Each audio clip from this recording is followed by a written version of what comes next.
China's ruling Communist Party endorses a second five-year term for President Xi Jinping and appoints a new set of Politburo members backed by him. The party inserts President Xi Jinping's name, ideology into party's constitution as symbol of his power.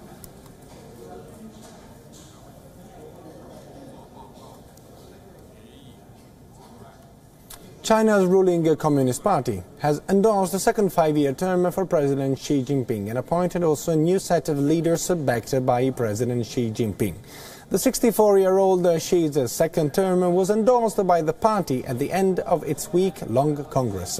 China's ruling Communist Party amended its constitution to add President Xi Jinping's name and ideology in an extension of its formidable political sway. Xi Jinping's concept of socialism with Chinese characteristics for a new era was added to the party constitution.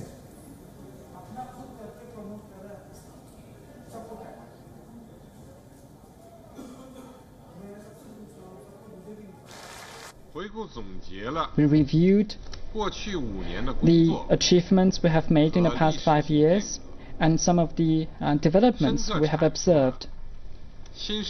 We elaborated on the historical mission of the CPC in a new era. We proposed that the thought on socialism with Chinese characteristics for a new era should be adopted with new principles and strategies. During the closing ceremony of the party's bi-decade Congress, delegates raised their hands to vote on a series of party policies. All were voted on unanimously in a sign of Xi Jinping's greater clout. His name was attached to his theory, putting him on par with Deng and Communist China's founder Mao Zedong. The placement of Xi Jinping's thought among the party's leading guidelines also comes earlier than his predecessors. Xi Jinping, along with Premier Li Keqiang, 62, is currently ranked number 1 and 2 in the Communist Party of China's hierarchy. 5 new members were also elected to the 7-member standing committee of the party, which rules the country. Xi Jinping and Li took over power in 2012 and set to continue till 2022.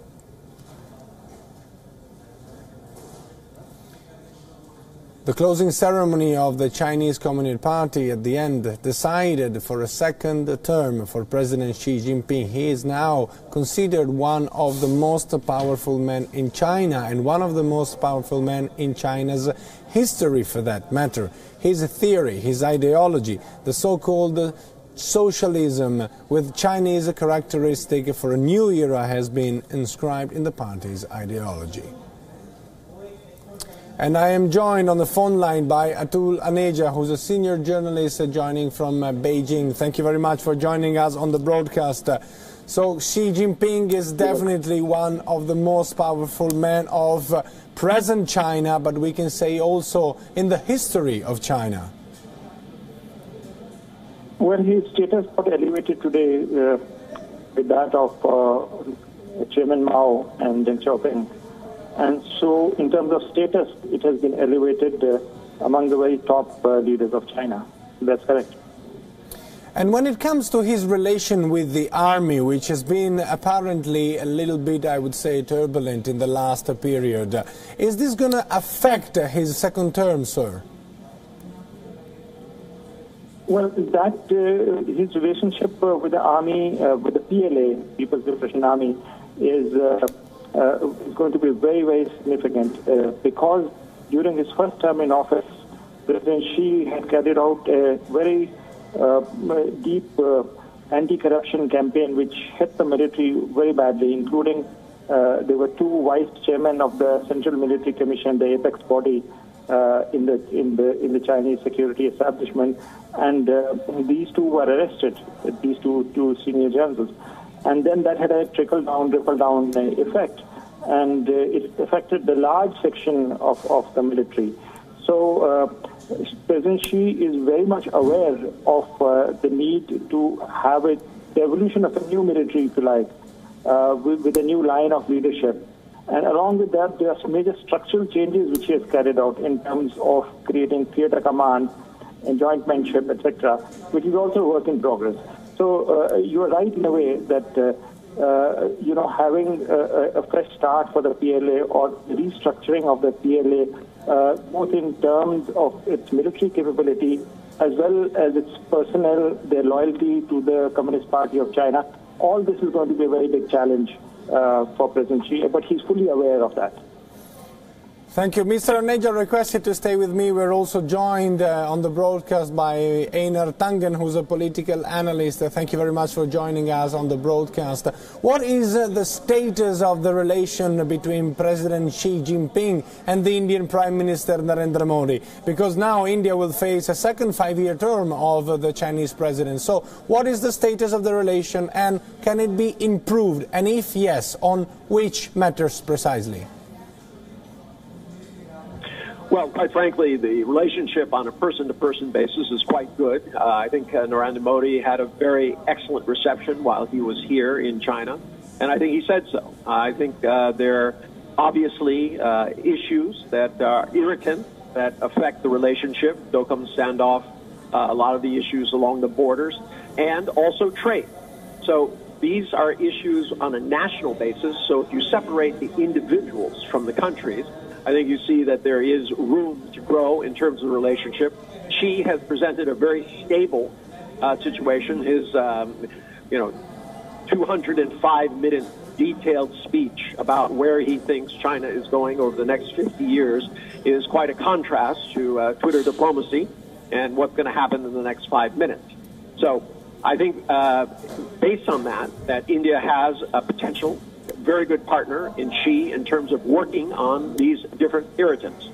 And sir, when it comes to the common perception, I'm talking about the people in the places where you live, in China, in the cities, in the megalopolis of China, is the anti-corruption campaign and attitude favored by the people, or do they see it as a way to actually cementify the power, the amount of power that the President Xi Jinping has?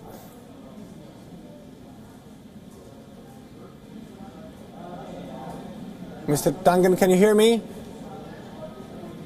Yes, I can. Was I cut off?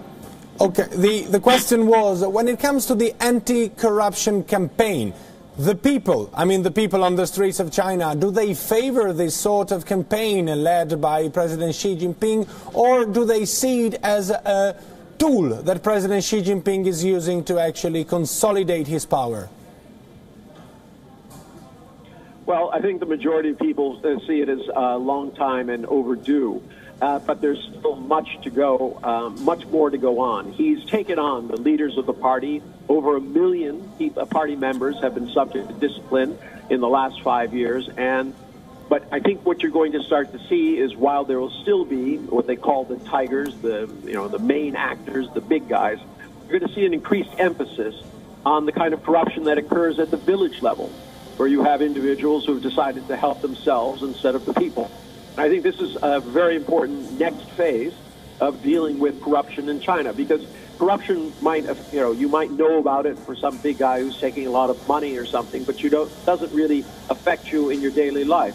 But if your village head is not fulfilling their responsibilities in terms of public safety, schools, and economic promotion, it affects you very, very directly. And I think this is the key to the Chinese Communist Party, making sure that the Communist Party is in fact wedded to the people.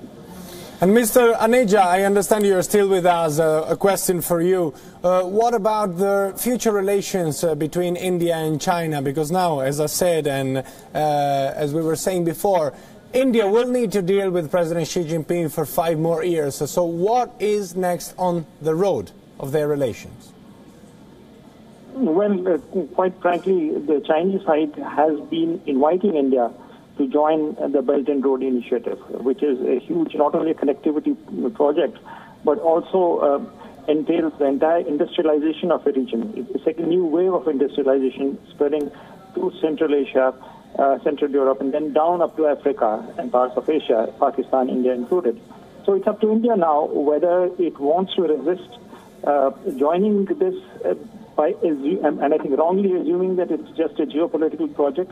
So a lot is in India's court, what it wants, what kind of relationship it wants with China. I think there are huge economic opportunities in terms of investment. Prime Minister Modi's Make in India campaign is not flying, whatever may be the hype.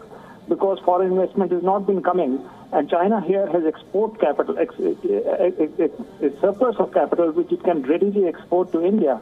So there's a massive economic relationship which can be built up between these two countries. And then of course there are this historic cultural ties which exist from Buddhism to yoga.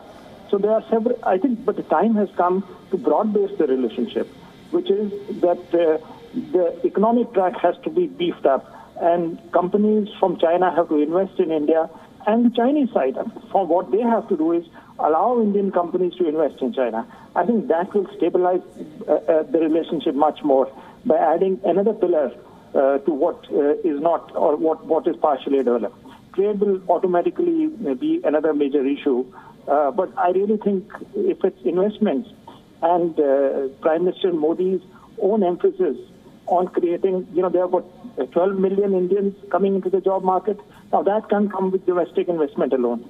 India needs the foreign investment. You're not going to get it from the United States alone or from Japan alone.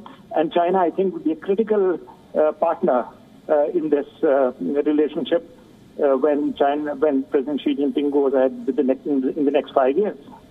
So a lot of opportunities between India and China, but some obstacles which will need to be deleted from the road. Thank you very much, Atullah Neja, senior journalist from Beijing, joining us, and Einar Tangen joining us, a political analyst. Thank you very much, gentlemen. I appreciate you joining us in your time.